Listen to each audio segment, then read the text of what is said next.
Hello hi नमस्कार जय जगन्नाथ केमती अछंती आशा करछि आपण माने भलो थिबे मु भी भलो रहछि। आज मु आपण मानक सहित एक नुवा रेसिपी गोटे नै के आसीछि। मु आज आपण मानक सहित शेयर करबी मटर पनीर जोटा कि आपण देसी स्टाइल हबो किंतु आपण बहुत भल लागिवो।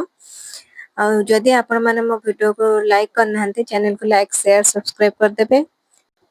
एठी देखंतु मु टमाटो दिटा नेछि आको भले काटी देबे। एटा होछि बड़ बड़ पीस टिके रखिछि कारण एटा बॉईल करके टमाटो को टे गरम पानी रे तापर देखंतु एटी गरम पानी रे मु टमाटो को पके के बॉईल कर देबे। टिके बॉईल मींस जस्ट सॉफ्ट हो पे टमाटो मु सेति पे गरम पानी रे एटा नेछि सेतिरे काश्मीरी लंका गुंडा टिके पके देबे कलर पे जेतु ग्राइंडिंग करले कलर टा भलो आसीबो।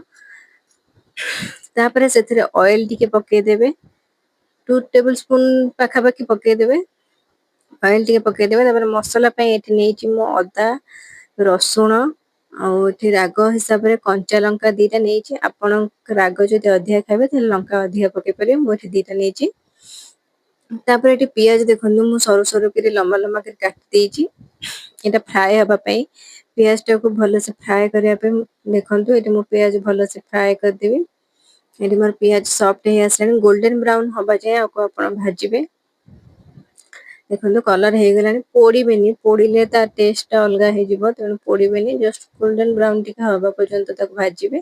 तापर गोटे प्लेट रे सेटा आपण काढी देबे।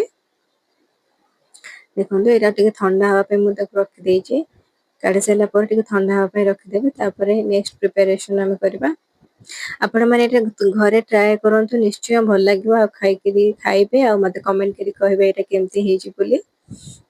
देखंतु सेई पैन रे मु तेल टिके नै जायथिली तापर सेतरे टिके जीरा पके देछि जीरा 1 टेबल स्पून पकेछि मु एथिरे।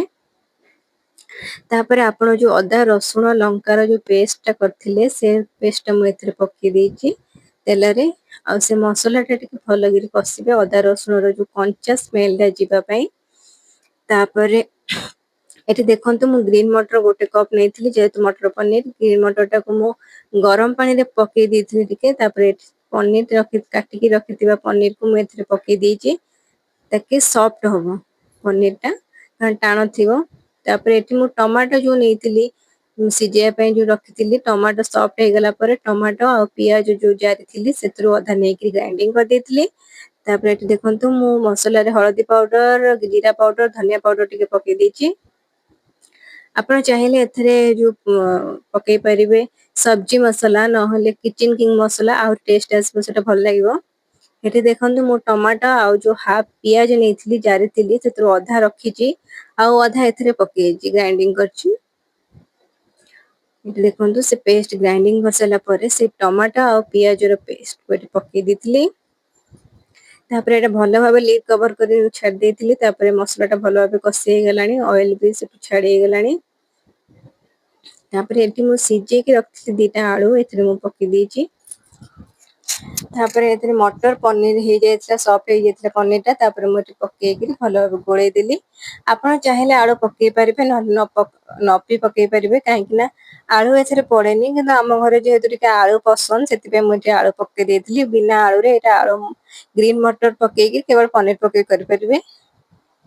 जो माने आलू खांती से माने पकेले चलबे हम घर टिके आलू खांती बोली मु एथरे पके देछि। तापर कसी हेला परे एथरे पानी दे देली देखंतु एठी फुटी गलानी कलर टा केते मस्त आसी देखंतु। हे जारी रखिथिली जो पियाज से जो आधा ग्राइंडिंग करथिले आ अल्प रखिथिली एठी देखंतु लास्ट रे तरकारी टिके फुटी आसला परे एथरे पके देली। देखंतु कलर टा केते सुंदर आछि।